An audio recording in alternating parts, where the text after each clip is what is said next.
जो प्रश्न तुमसे पूछा जा रहा है ना, और जिस पर तुम पर सवाल उठाए जा रहे हैं, वो प्रश्न बाकियों पर लागू कर दो। वही सवाल उल्टा सबसे पूछो। एक बार पूछ के देखो और फिर समझ आएगा तुम्हें कि जो तुम पूछ रहे हो, हाँ, उसका कोई जवाब नहीं होगा। और मुझे पता है अभी तुम्हारे पास भी जवाब नहीं है, क्योंकि कुछ जगह पर तुम्हें लग रहा है कि तुम्हारी गलती है।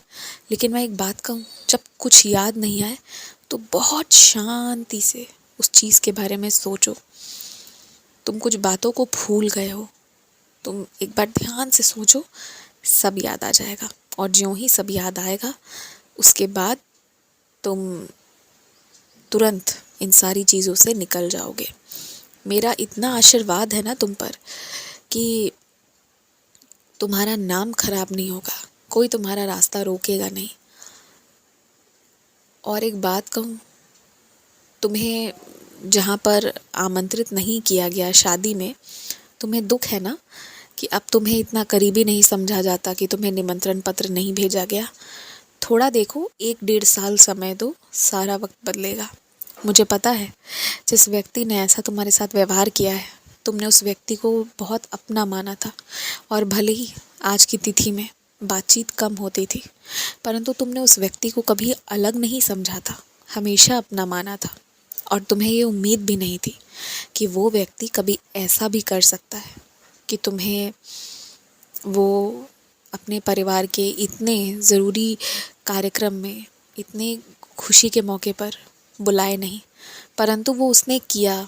और ये उस व्यक्ति ने स्पष्ट कर दिया है कि तुम्हें अपने मन में उस व्यक्ति के लिए क्या सोच कर रखना है, किस हद तक रिश्ता निभाना है, ये उसने स्पष्ट कर दिया।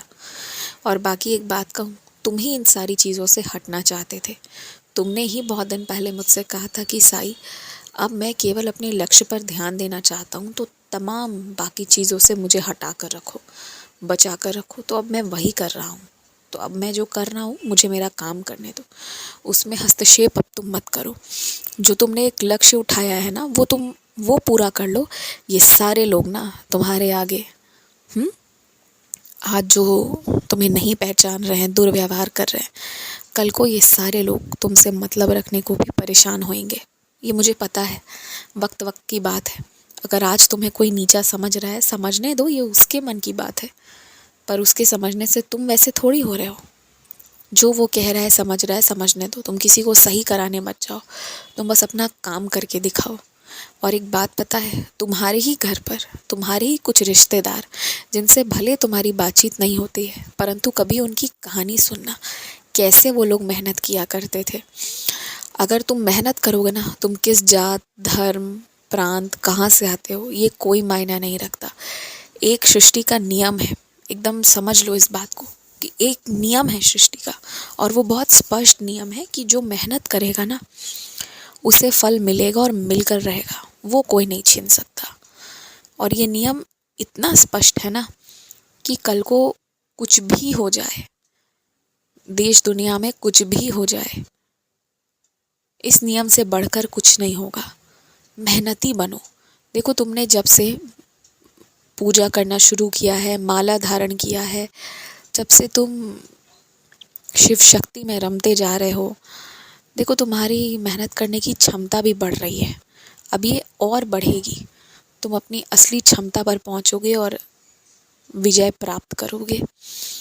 तो बस अब वो करो, और बाकी जितनी भी इधर उधर की चीज़ें हैं, सारी चीज़ों को अनदेखा करना है तुमने, और कुछ नहीं। खुश रहो, मुस्कुराते रहो, और साथ ही साथ ये भी ध्यान रखो कि खाना पीना भी तुम्हें करते रहना है, वो भी तुम्हें नज़रअंदाज नहीं करना है। तुम अच्छे से खाओगे पियोगे, तभी तुम कुछ और कर पाओगे, है ना। शक्ति रहेगा तभी काम हो पाएगा, और तुम्हारे शरीर को शक्ति मिलेगी अच्छे खाने से। तो खाना अच्छा खाओ। अच्छा खाना मतलब जो स्वास्थ्य के लिए लाभदायक हो, वैसी ही सारी चीज़ों को खाओ। और किसी की बात को दिल से मत लगाओ, ये भी एक समय है, निकल जाएगा। आयुष्मान भव।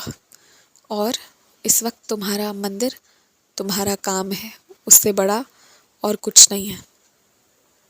याद रखना कि जिस चीज़ की तुमने सफाई करनी है ना, वो किसी मंदिर जाकर मंदिर की नहीं, जो तुम्हारा काम है वही तुम्हारे लिए मंदिर है। अपने काम को अच्छे से करो, बस वही तपस्या है। देवी सरस्वती की तपस्या में ही सारी देवियों की तपस्या है। देवी लक्ष्मी की तपस्या में ही सारी देवियों की है। तो उसी तरह तुम्हारे काम में ही सारी देवी देवताओं की तपस्या है। तो तुम अपना काम पकड़ कर अच्छे से करो, वही मेरी पूजा है।